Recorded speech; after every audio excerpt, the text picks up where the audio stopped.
Welcome to the Data Whisperer podcast, brought to you by Data Migration International, the podcast where you hear the latest news from the world of data and digital transformation. The Data Whisperer podcast is hosted by Bill Wohl, a technology industry veteran and enterprise software professional.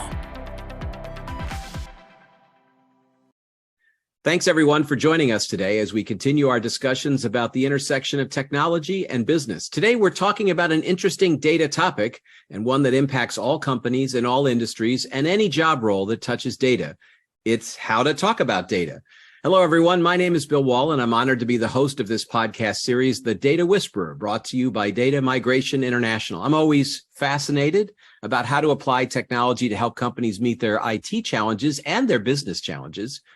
And having worked many years in the IT industry, I know the power of data has been driving success for customers in all industries. I've spent a lot of my career in corporate communications, so I understand the power of good communications.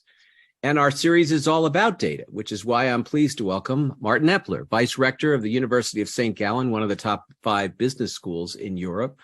Martin, welcome to the Data Whisperer. Hi there, Bill, and thank you so much for having me on your show. So, Martin, you've had quite an interesting professional career, and you've been a pretty prolific author. I've noted some 24 books carry your byline, but one that really interested us here on the podcast is known as How to Talk About Data. Tell us about the book and its message. Oh, gladly. It's a book that we wrote to help professionals, both managers and data scientists alike, to use the most powerful tool that there is for data analysis. And that is a good conversation about data, because we notice that when there's conversations among experts and decision makers about data, they often go astray. And, it's not just the data scientist's fault. Sometimes it's also the manager's fault. And we just wanted to enable both sides to have better data dialogues, whether it's about data quality or data use or biases in data, or sometimes even bad news that the data bring. We wanted to empower people to have clear and critical and compelling conversations about data. And this book came out of trainings that we had conducted, where we saw, this really works. Our data storytelling approach works, and the elements of our approach really are helpful to people. So it's really coming out of a pressing problem that we saw in the real world among data scientists and managers, basically. So those people in business often talk about the numbers as, well, the numbers are the numbers. What's the story to tell here? Why is it so hard to communicate about data? I think, Bill, because data per se and numbers per se don't have meaning. You have to give them meaning by relating the numbers to one another, maybe relating them to a goal or an objective that you have or a benchmark value. You really have to give it meaning, and you have to also connect the data through a narrative. That's why storytelling is so important. And you have to make it impactful. You have to tie it to people's decisions, to their actions, to what needs to be done about the data. And so I don't think the data always speaks for itself. I think we have to speak on data's behalf to make it relevant, to make it clear and meaningful, and also to know what to do with the data subsequently. I was thinking about our conversation today, and it struck me that there was an analogy to public companies and their reporting on earnings. And there's this focus on just talking about the results, profit, loss, revenue, growth, numbers of employees. But those of us that are in the business of communicating earnings have to tell a story at the quarterly results about, well, what's the business context? You're sort of talking about the same thing here, right? I think that's a great analogy, really, Bill, because the numbers need explaining. There's a story how they came about, whether it's your financial quarterly results or the insights from a customer survey, right? Mm-hmm. Or the results from a data analysis of product data or competitor data. There's always a story behind the data, how it came about, what it tells you, but also where the limits are of that data and what it can be used for and what it cannot be used for. You talk in the book about a bias to data collection rather than communications. What do you mean by that bias? Well, one bias that we may have is that we simply work with the data that's most easily available, whether that answers pressing business problems or not, and key questions that you might have and need to answer. We have a bias to make the data that's easily available the basis of our analysis. And I think that's very dangerous. If you just go for the conveniently accessible data, that's not necessarily the most important or relevant data. So you have to really start with a business question, a business need, and then see what data can help you answer that and what analytic procedures. But it's a bit risky to just conveniently start with the data that's most easily accessible, because that data may also be biased. Mm-hmm. Well, I know from my research for today's segment that you have a second PhD in data quality. So I'm assuming you're going to tell the audience that the quality of data really plays into how to tell a good story about it.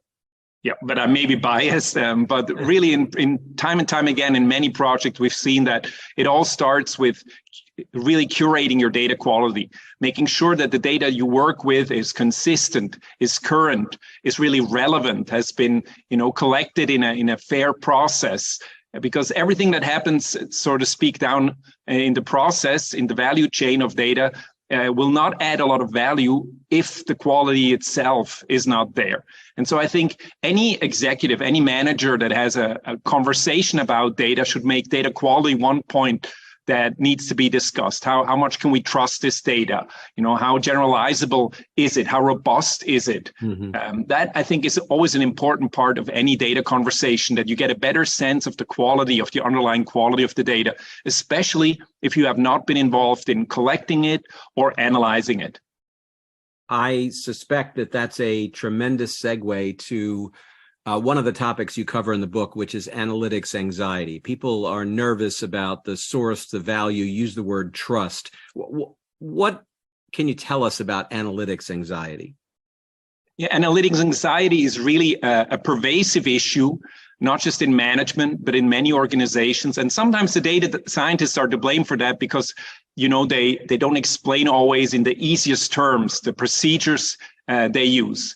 So I think data analytics has a responsibility to reduce that anxiety by communicating in a more seamless way, by using, as you just did, Bill, analogies, mm-hmm. metaphors, simple terms to describe, for example, functions, not talk about curvy linear relationships, but just say, this is like a hill or an inverted U-curve. Making things simpler, saying them as simply as you can is one way to reduce analytics anxiety, where people just have, a bit of a phobia when it comes to statistics, or it comes to, very complicated analytical procedures.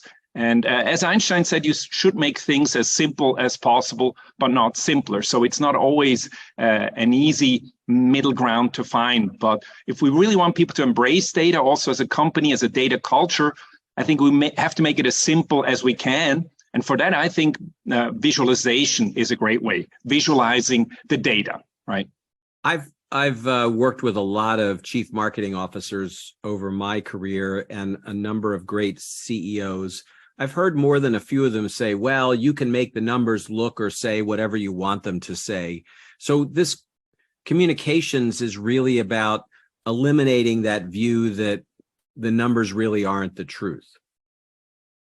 Well, especially with visualization, of course, you can manipulate the data, cropping axis, exaggerating trends. So there's a bit of an ethical code that needs to go hand in hand with visualizing and communicating the data. In our own approach, we call it the data design approach. The last letter in our acronym design stands for no distortion, no manipulation.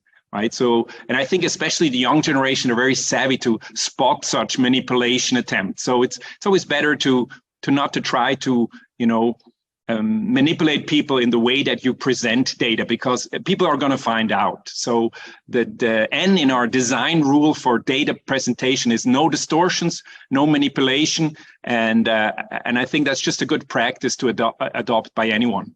You've been pretty clear in this conversation that the audience for this topic is not just the people that work with data, but it's executives as well. The audience for your book is pretty much across the board, anyone who touches numbers in business?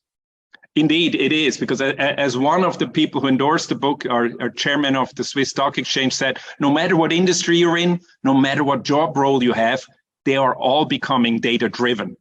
And so being data literate, or having, as we call it, data fluency, being able to talk critically about data, is really a skill that everyone needs to develop, no matter what industry they're in, no matter what job role they have. And so also our book addresses a very wide audience and tries to, in the first part, make statistics accessible to anyone, because that's the language of data, right, at a very basic level, and debunk a bit of that. And in the second part, enable us to have better conversations about data by visualizing it, by involving people, by telling stories, and by giving meaning to data. It's that term data fluency that has come up several times in this podcast series, and I think it's a great term. When you think about how people communicate about data, what are the 2 to 3 things that generally people do wrong when they're communicating data? Yeah, we've done a number of focus groups also with managers about what annoys them the most when they interact with data scientists. And what has come up a lot is people's tendency to jump right into data details without having given an adequate overview, because that tends to bore the data scientists. But it's absolutely essential to give an overview before you go into the depth of the data, to tell people why this analysis matters, what it can be used for. So that's certainly a problem that we've come across a number of times, that people jump right into details, the collection or analysis methodology, before having connected with the audience and what they really want to find out and what they're interested in. That's certainly something. And it may be a second point, that sometimes people shy away from, giving the data their own perspective. I think in data storytelling, the data storyteller is an important element. Right. And nobody wants to see a lifeless robot present data, right? So I think it's important to also connect the data to what you've seen previously, your own experience, maybe even recommendations that you would derive from the data, right? So this notion that you mentioned early on now in our conversation, that the data speaks for itself, I think that's misleading. I think you have to give the data a voice. You have to give it a perspective as a data scientist, as anyone, as somebody who presents data. And then, of course, people do a lot of bad things with visualization.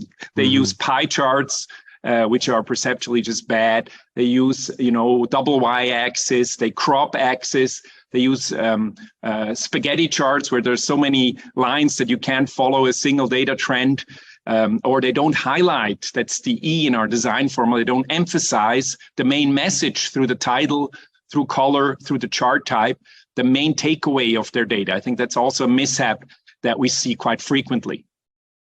You've mentioned several times in our conversation the acronym around design. Can you lay that out for our audience?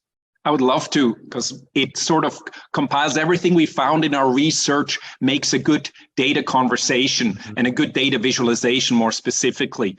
So the design elements, the D stands for decluttering, really getting rid of things that distract from the data, right? Like grid lines or just the decoration or 3D effects and so forth. The E stands for, as I just said, emphasizing the main message, whether that's through the title you give your charts or your report, whether that's through highlighting or color, or even your voice, you can use that for emphasis, or also by zooming in like a dashboard to the main part. The S stands for storytelling, structuring your data in usually a 3-part story. What's the situation? What are the implications of the situation? And what's the resolution? What are the next steps, right? So that's also an element of surprise, putting a bit of emotion in it is part of storytelling.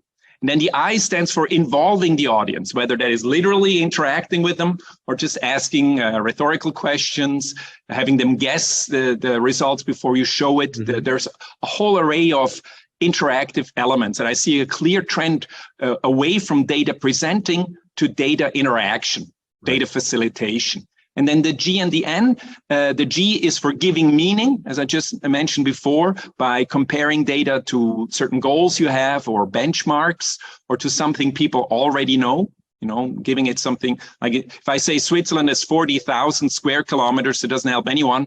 But if I give you the exact amount of football fields this has, this would fit, then people can imagine how tiny our country is, right? So G is for giving meaning, and then the N is for the no-goes, for no manipulation, no distortion, what we had discussed previously. So there you have it. That's really 6 key success factors for good data design. It's a great way to think about great communication. One last question before we wrap up today.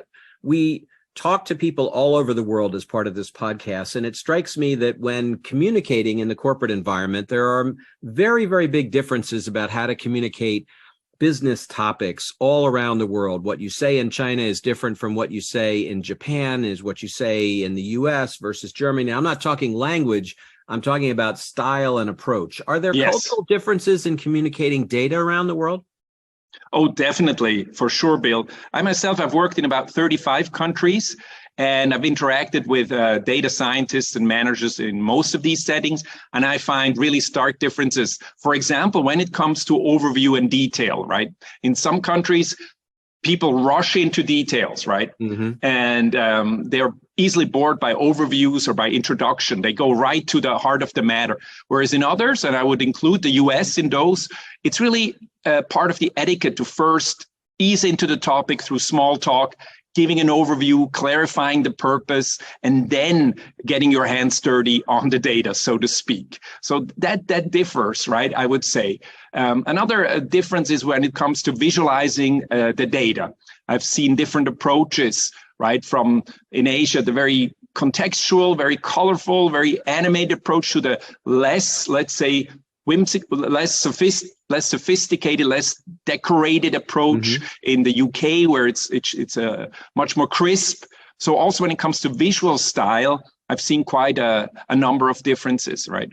But then also how fast you go to the decision implications, and whether, for example, the data scientist is entitled to give his or her recommendation. Right. I've seen that differ a lot from country to country, also based on how emphasized hierarchies and power differences are.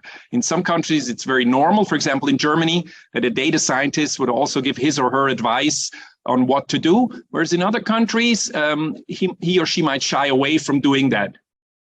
Does that make sense, Bill? It does, and fascinating insights. Martin, thank you so much for joining us today. For our audience, Martin is got a great book. It's How to Talk About Data, Building Your Data Fluency. I think it's recommended reading for anyone who touches the topic of data at any aspect, in any industry, at any level. Martin, thank you so much for being on the program. Thank you, Bill. It was a pleasure. Martin has a great website, talkingaboutdata.com, and he has a great LinkedIn profile where you can follow a lot of his activities and learn about a lot of the topics. We've been really fortunate to have him on the program. I'd like to thank all of you for joining us today. We encourage you to join in the discussion, and we'll have details on how to engage with our program as we wrap up today. Our podcast series regularly takes a look at the latest news from the world of data and digital transformation, so stay tuned. And for everyone on the Data Whisperer podcast and at Data Migration International, I'm your host, Bill Wohl. So long and talk soon. We hope you enjoyed listening to the Data Whisperer podcast, brought to you by data experts, Data Migration International. You can find out about our business and services by visiting jivs.com. That's JIVS.com. To follow us on Twitter and LinkedIn, simply search for Data Migration International. Stay tuned for further podcasts in the Data Whisperer series from Data Migration International.